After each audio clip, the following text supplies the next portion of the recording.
এই যে আমার ব্যাগটা আলহামদুলিল্লাহ একদম সেফ অবস্থায় পাওয়া গেছে। আমি কাচ্চিতে আলু চাই দেখে আমার প্লেট ভর্তি শুধু আলু আলু আলু। আদিতা, আজকে আমি তোরা খাইতে দেবো না ক্যামেরা দিয়ে।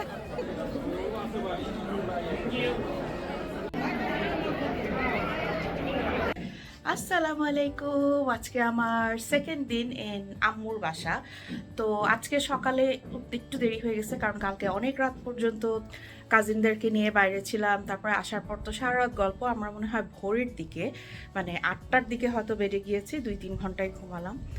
তো সকালে ওঠার পরে, সকাল কি আসলে দুপুরেই তো উঠলাম। তো এখন একটু রেডি হয়েছি, কারণ একটা বিয়ের দাওয়াতে যাচ্ছি। তো আসার পরপরই একটা বিয়ের দাওয়াত পেয়ে গেছি, মানে এরকম সুযোগ তো সবসময় হয় না। তো আমার খুবই খুশি লাগছে। আমি আর আমার কাজিন নুসু একসাথে রেডি হলাম। মানে এই জিনিসগুলোই না আমি আসলে ওখানে মিস করি, এই যে কাজিনরা একসাথে রেডি হওয়া, গল্প করা, সারা রাত ধরে মজা করলাম। তারপরে এই যে এখন আবার মানে একটার পর একটা প্ল্যান চলছে, তো এই জিনিসগুলো না আসলে মিস করি লন্ডনে। তো এই জন্য চিন্তা করেছি এই নেক্সট 3 উইক একেবারে যা মন চায় যখন খুশি বের হয়ে যাব, ওদের সাথে আনন্দ করব। তো নুসুকে একটু দেখাই, নুসুকেও আমি রেডি করে দিয়েছি। আর আমার এই ড্রেসটা আমি আসার আগে কিছু ড্রেস অর্ডার দিয়ে রেখেছিলাম যাতে এসেই পরতে পারি। তো এই ড্রেসটা আমার খুবই পছন্দ হয়েছে, যেহেতু দুপুরের বিয়ের জন্য আমার মনে হচ্ছে এই টাইপের, মানে ড্রেসটা তো এমনিতেও নাইস, বাট এই টাইপের কালার হচ্ছে এরকম আমার মনে হয় দিনের বেলার জন্য ভালো। তো আমাকে দেখাই, অ্যাকচুয়ালি আগে নুসুকে দেখাই না, নুসু তারপরে হচ্ছে আমার ড্রেসটা দেখাই। যে নুসু রেডি, নুসুকেও খুব সুইট লাগছে। নুসুর ড্রেসটা আমার মনে হয় দিনের বেলা আর কি অনুষ্ঠানে যাওয়ার জন্য খুবই পারফেক্ট।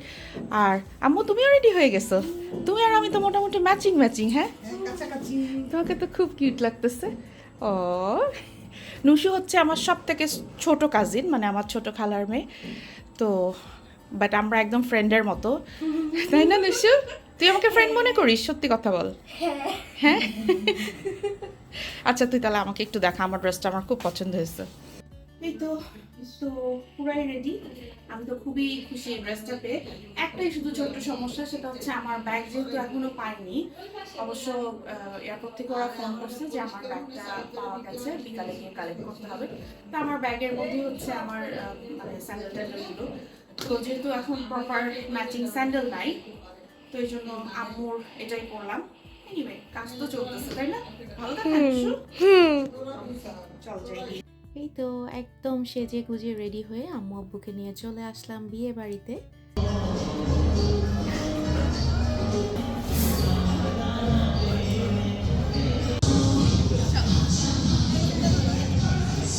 এবার উইন্টারে দেশে এসে শীতের পিঠার সাথে সাথে বোনাস হিসেবে কিন্তু কিছু বিয়ের দাওয়াতও পেয়েছি। 4টা বিয়ের দাওয়াত এবার আমার। তো আজকেরটা দিয়ে হচ্ছে বিয়েতে আসা শুরু। কেমন করে জানি আমি আর আম্মু হালকা একটু ম্যাচিং ম্যাচিং হয়ে গেছি। আগে তো আম্মু সবসময় শাড়ি পরতো, এখন দেখা যায় একটু চলাফেরার সুবিধার জন্য সালোয়ার কামিজ পরে। তো বিয়ে শাদিতে আসতে আমি কিন্তু আবার খুবই পছন্দ করি, কারণ যেহেতু আমার অনেক মানুষের সাথে চলতে ভালো লাগে। বিয়ে শাদিতে আসলে হয় কি, অনেক অনেক আত্মীয়র সাথে অনেক দিন পর দেখা হয়, অনেক গল্প করা যায়। আমার আবার এগুলো খুব ভালো লাগে। সাথে যদি মজার কাচ্চি হয় তাহলে তো কথাই নাই, একেবারে 16 কলাপূর্ণ। তো এইটা হচ্ছে আমার ছোট ফুপি, দেখেন কি সুন্দর এখনো। ফুপি কিন্তু সব সময় খুবই একেবারে পরিপাটি থাকে। ছোটবেলা থেকেই ফুপিকে দেখে দেখে আমি খুব ইন্সপায়ার্ড হতাম। আমার আবার যেসব মানুষ সুন্দর করে চলে তাদেরকে খুবই ভালো লাগে। আর এই হচ্ছে আমার বড় মামা।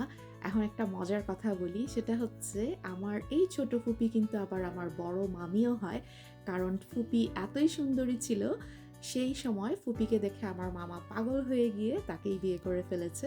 এদিকে গল্প করতে করতে মজার কাচ্চিও কিন্তু চলে এসেছে টেবিলে। দেখি আজকের কাচ্চিটা কেমন। আজকে আমি তোরা খাইতে দেবো না ক্যামেরা দিয়ে। হ্যাঁ, কষ করে খাও। পারবো না।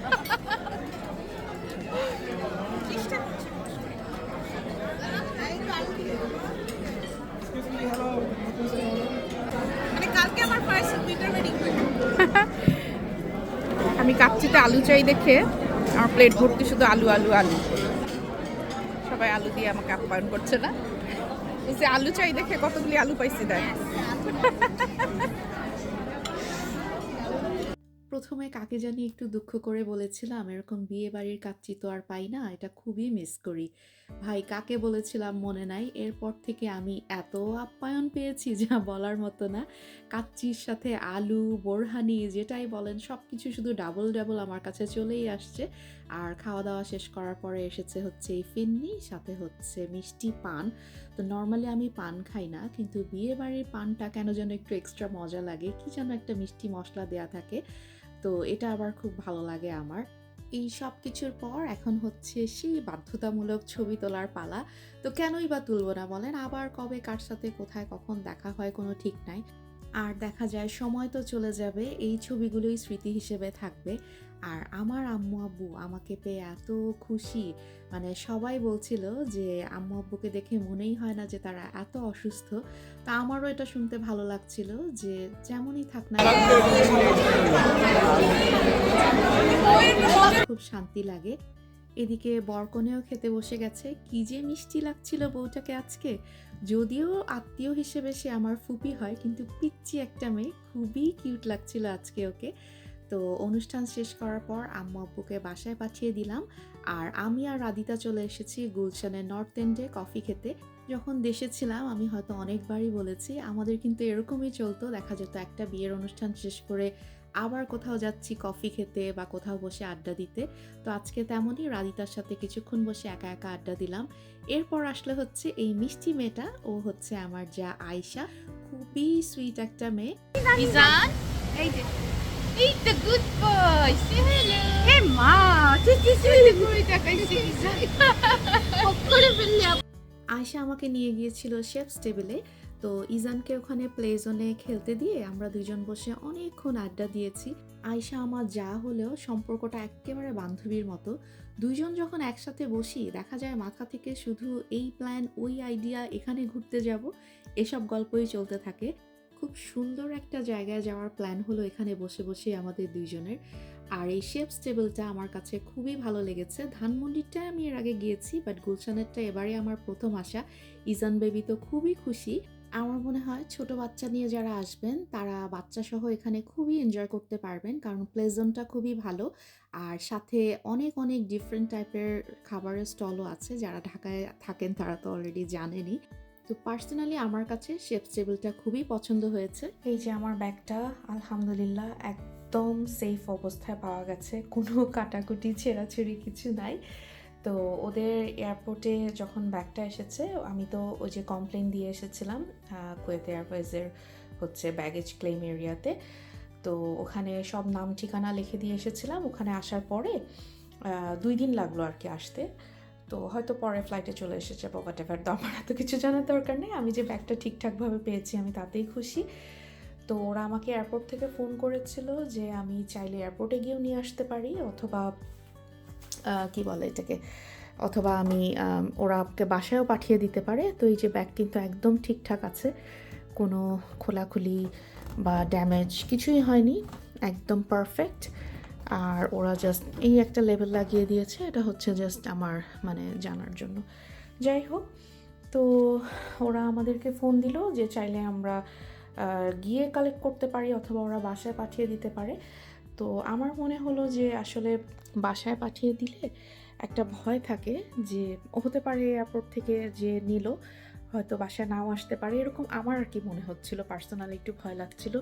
তো এই জন্য আমি গিয়েই কালেক্ট করে এনেছি উত্তরাতে, ওদের অফিস উত্তরায় গিয়ে ব্যাগটা সই সালামতে, মানে আমার কদিন লাগলো, 1.5 দিনের মতো, মানে যেদিন এসেছি তার পরের দিন দুপুরে আলহামদুলিল্লাহ সেফলি আমি ব্যাগটা পেয়েছি।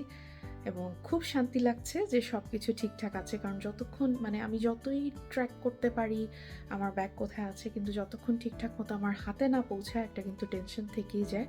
তো এখন অনেক শান্তি লাগছে যে ঝামেলাটা চলে গেল।